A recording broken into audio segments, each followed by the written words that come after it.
Today lunch, white rice,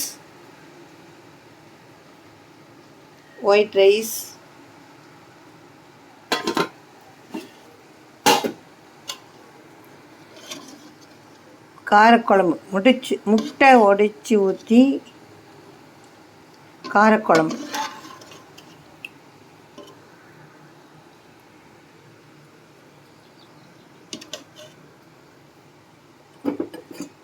அதுக்கு side dish உருளைக்கிழங்கு பொரியல்.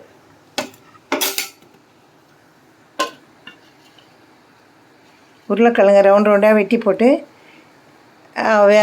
உப்பு மஞ்சத்தூள் போட்டு ஒரு ஆவி அவிச்சிட்டு எண்ணெயில் ஃப்ரை பண்ணணும், மிளகாத்தூள் போட்டு.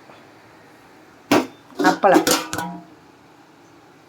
வாங்க சாப்பிட்லாம். என்னுடைய சேனல் நிலா டிவி. சப்ஸ்கிரைப் பண்ணுங்கள், லைக் பண்ணுங்கள், கமெண்ட்ஸ் பண்ணுங்கள். என்னுடைய சேனலுக்கு தொடர்ந்து ஆதரவு கொடுங்க. உங்கள் நிலா.